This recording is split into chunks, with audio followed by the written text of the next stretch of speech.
The Last of Us Episode 1 is really good. It has a competently written screenplay and is expertly executed. Not only does it stay faithful to the source material, but elevates it in unexpected ways. I was surprised to see some of the things they've done in this episode. I didn't expect this level of cleverness, to be honest, especially with the way they lean into parallels with their characters, and I'm all for it. I was a massive fan of the first game, spending hours upon hours playing through it, and I'm glad to see that they tried to capture as much of it as they could. You can kind of feel the respect for the lore, but they're also not afraid to get creative with the material. But first, massive thank you for clicking this video. Welcome to the far side. My name is Migs. I'm pretty sure you haven't subscribed to the channel. Please do so to get more of these nerdy stuff. This will be my review video for the episode. We'll talk about some of the key moments, checking out every Easter eggs and hidden details you might have missed. Aside from what happens in the first episode, I won't be talking about future events within the season, so if you haven't played the game, don't worry, you can still enjoy this video. For those of you who didn't know, The Last of Us is a post-apocalyptic drama TV series based on the 2013 Naughty Dog game of the same name, created by Neil Druckmann and Craig Mazin for HBO. The series stars Pedro Pascal as Joel, a seasoned smuggler tasked with accompanying Ellie, played by Ramsey, across a dangerous post-apocalyptic landscape of the United States after being ravaged by the cordyceps fungus. And you know what's out there. This episode is basically cut into two stories. We got the initial one following a sort of backstory for Joel and his family set in 2003, and the latter part of the episode focuses on the events leading up to Joel and Ellie meeting each other for the first time. This is 20 years later, making it 2023. The two halves of the story also works as a juxtaposition of loss and gain, especially for Joel. And this is what I'm talking about. This is really a clever storyline on setting this up as we explore Joel and his character,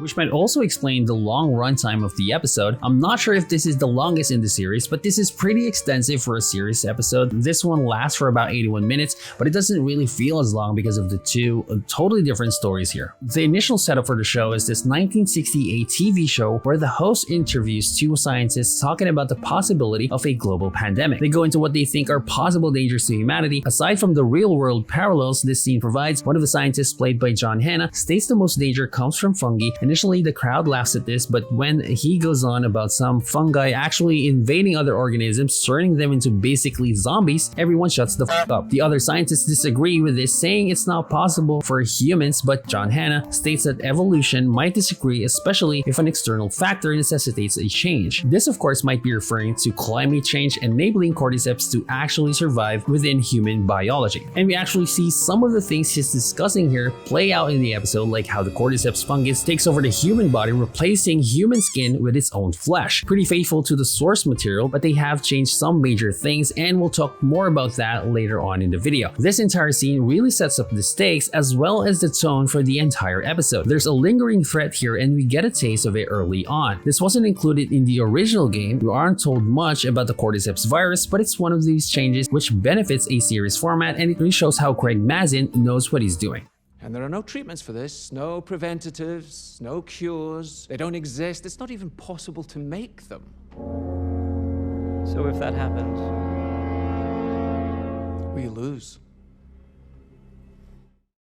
Now for the first part of the episode, we follow Joel and his family going through their day. This is where we meet Tommy, his brother, played by Diego Luna. It's his birthday, so we kind of see elements of that coming into play as well, but the main focus of this part of the story is Sarah. Sarah is the focal point early on in the episode as we follow her throughout the day. There are minor things happening that are explained later on as signs of the infection, like this hand twitching thing or coughing in the background. Also, we get a lot of other signals that something's gone wrong, like military planes flying overhead and the news going on and on about situations in other places. This entire sequence reminds me of Shaun of the Dead, where we also follow the character as the world starts to crumble around them. It feels similar because they both are oblivious to what's happening as we are shown signs that things are going downhill. Along with the signs, I think they're also trying to plant a few of the foundational elements for Ellie, things that she relates with Joel, which they use to kind of bond over and strengthen their relationship. There was the DVD movie that Sarah borrowed from their neighbor, the DVD movie titled Curtis and Viper 2, which is actually a deep cut reference for The Last of Us Part 2, which is actually pretty heavy spoiler territory, so I'm not gonna go into it, but suffice it to say, Joel is an action movie fanatic. Later on, we get to see a guitar in the living area, which is also a huge part of the the relationship between Ellie and Joel, and probably the most significant one is Joel's watch, shown throughout the season, and this kind of plays as a symbol of his PTSD for what happens early on in his life. That Joel and Sarah scene on the sofa is pulled directly from the game. This is one of those character development moments that really works, so I'm really glad they were able to pull it off effectively. As I said, they have been pretty much faithful to the source material, but they added a couple of things that filled in the missing details, like why Joel was missing in the first place after Sarah woke up. But moving on to the episode here, she ends up returning Mercy, the neighbor's dog, but finds the elderly woman has turned into the infected. What major change they made to the cordyceps virus was to remove the infectious spores. Originally, once the infected were fully consumed by the cordyceps, what remained of their bodies spewed spores into the air, trying to spread as much of it as possible. As a result, a majority of the game has had characters put on masks to avoid infection. This has been entirely removed. Showrunners have said that it has been replaced by tendrils and how the infection kind of spreads through that. You can see it sprout here from the elderly woman's mouth. Just in time, Joel and Tommy arrive, save Sarah, and they make a run for it.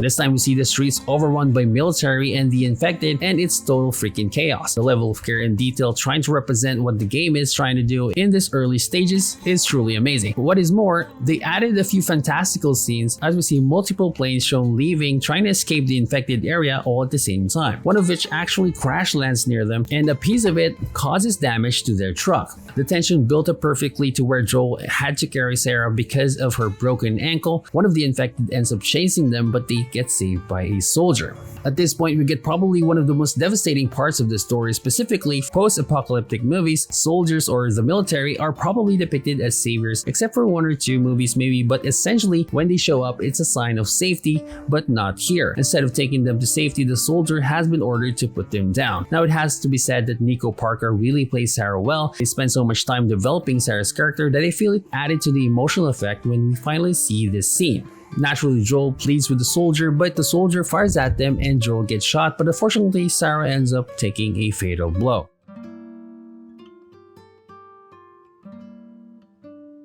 Now, I just noticed that they might have set up Sarah being infected even before getting shot here. They say the infected came from the city and people who've been there like Sarah turns out to be infected. She might have also realized this in the car with this scene right here. If they've taken time to fully set it up like this leads me to believe they might be doing something with that later on in the series. If they do, it might actually turn out to be something really interesting, veering off from the original game. In any case, this scene really rips your heart out, and as I said, even more so now that we have spent so much time with Sarah. This is a pivotal moment for Joel and pretty much sets up everything going forward.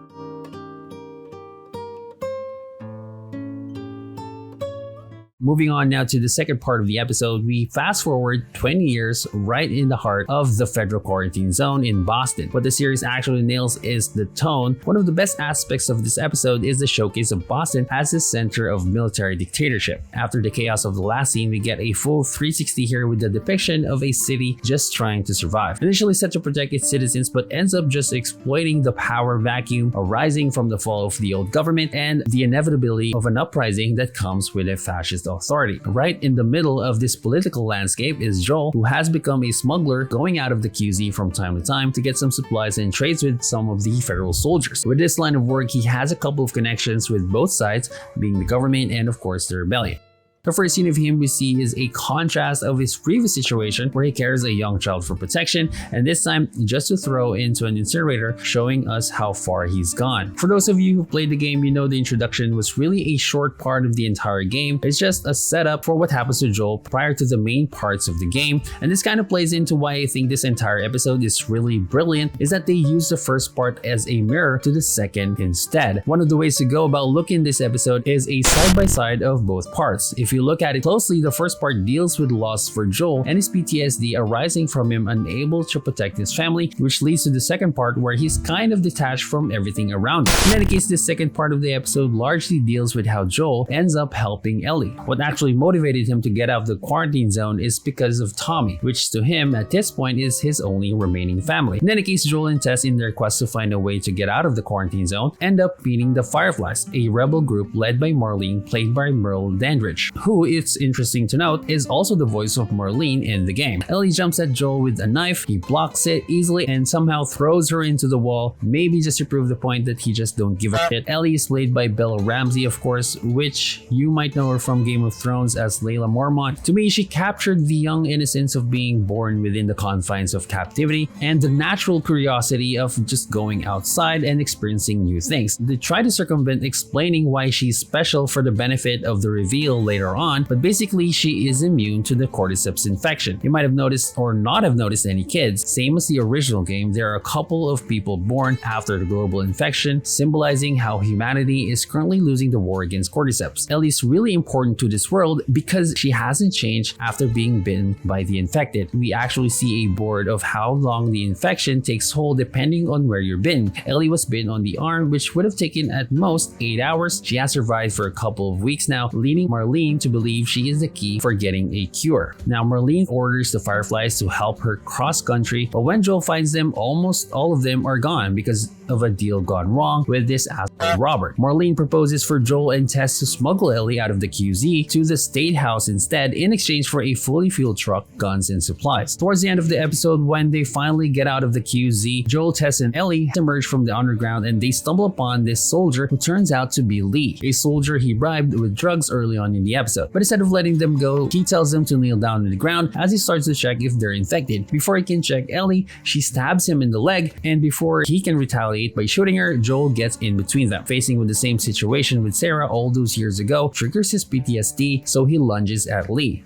and starts pummeling his face while Ellie watches in horror. This is another parallel to me, as we see him prior to this not really caring about what happens to Ellie. Maybe it has something to do with the deal. I'm not even saying he cares about Ellie at this point, but to me this is him just realizing he can't just stay on the sidelines and do nothing. In any case, the scene is undercut by the realization that they might get discovered, so the group moves on and seeks safety somewhere else. Joel grabs Lee's assault rifle and they set off to navigate the ruins of Boston. We get the familiar landscape in the game with a shot showing two towers leaning into each other. They kind of set up an ominous ending as well, with the radio playing in Joel's apartment. That means trouble or in danger. That's it for this video, guys. Thank you so much for watching. I'm gonna go ahead and do my breakdown and review for the next video next week, so please stay tuned for that. Please consider like and follow if you like this content. I have other videos coming into the channel soon. Thank you so much for watching. Take care out there and see you on the next one.